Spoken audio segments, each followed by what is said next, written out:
Hey, this is Jonathan with FixnZip. We are in the warehouse today answering some of your customer questions. Now, one of the questions I get a lot is how do I get the teeth to engage on a closed-end zipper? Well, I'm going to give you a couple quick tips on how to get that to work. We're going to be using a nylon coil as well as a plastic tooth zipper. We're going to be using the same FixnZip on both of them. You don't have to have a different one, but the tips can be a little bit different depending on what type of zipper you're using. So starting with the coil zipper, you see these a lot on tents and also on suitcases. Loosen the thumb screw here on the top so that the sides open up. And then just slide it right over the existing zipper teeth and get as close to that retaining box as possible. So when those are flush, tighten down the thumb screw. Now I like to tighten it down all the way. And then to help get the teeth to engage, we're going to squeeze on the top and the bottom. So squeezing there and right there at the same time. Squeeze and pull about 2 inches. And then once you've got it about that far, tighten down the thumb screw again just in case things have loosened up in there. Just like that. Zipper is working on a closed-end zipper. You can also start in the middle of a zipper. Sometimes it's not easy to get right down to the base. Maybe you're putting this on your suitcase and it's hard to get down there.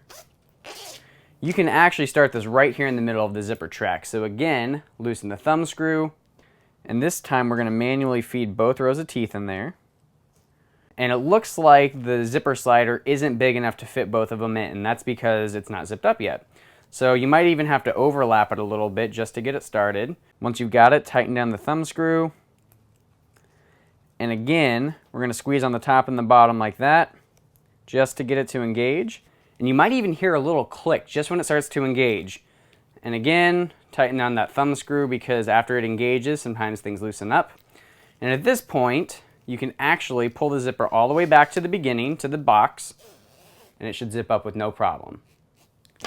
So now I'm going to show you how to do it on a plastic tooth zipper.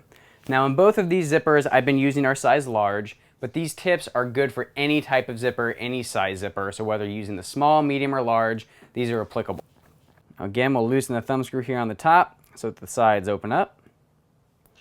Slide it right over the existing teeth. And again, we're going to get as close to the retaining box as possible. Tighten down the thumb screw.